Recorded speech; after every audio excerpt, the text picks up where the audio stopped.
good morning everyone. I'm here to present mango graham cream dessert. The ingredients are mango, Nestle cream, condensed milk, graham crackers. First, you peel the ripe mangoes the way you would when peeling green mangoes. You slice them out thinly. In a bowl, mix the Nestle cream and condensed milk.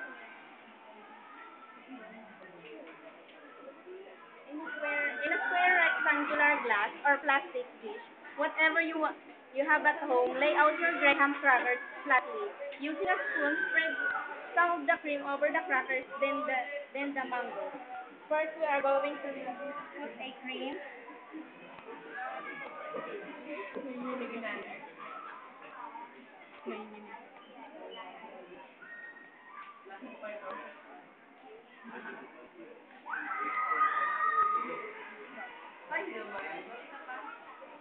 And then next, the graham crackers.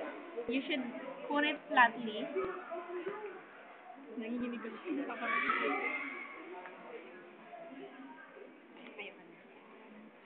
And then you should put a milk.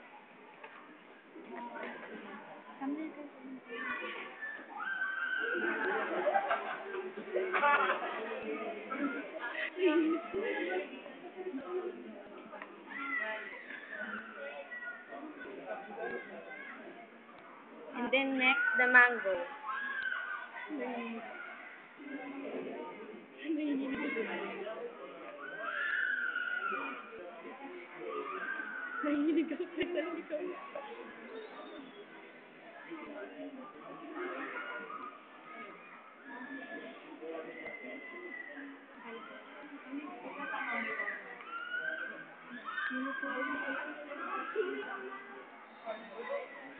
Uh, After you put the mango and cream, you put another graham cracker.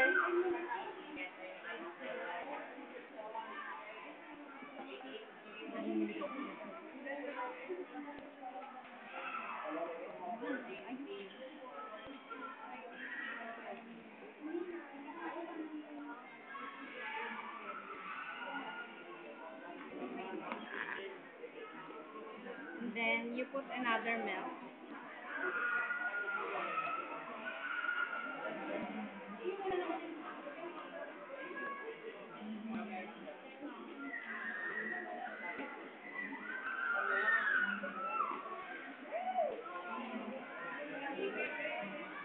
Then after you put the condensed milk, you put again some mangoes on the top.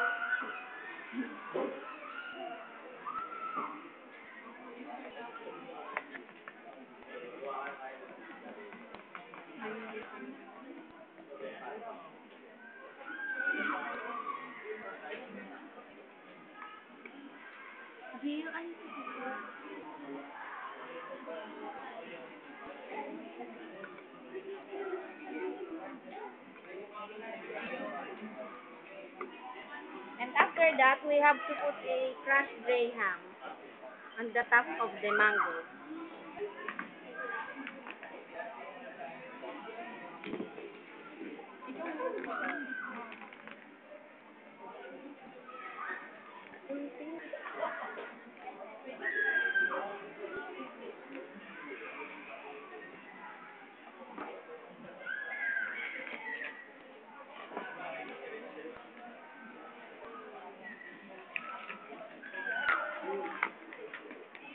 You should put it on the top.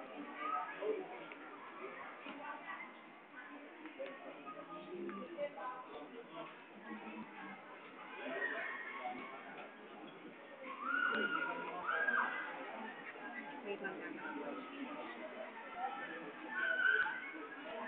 And after that, you should put a milk on the top again.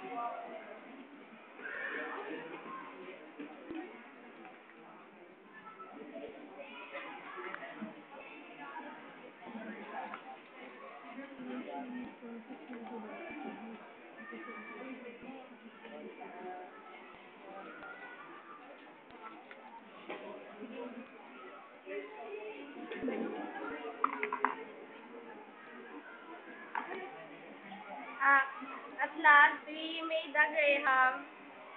This is how it looks like. And we also have a full Graham. This is our finished product. Anyways, after you finish to make the Graham, you should put it on the freezer for about an hour, then serve it. Um, in our presentation, we use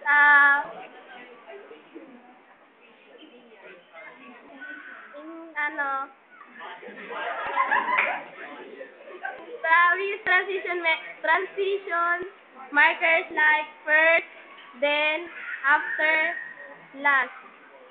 Thank you for listening. I hope you understand how to make a Graham cake.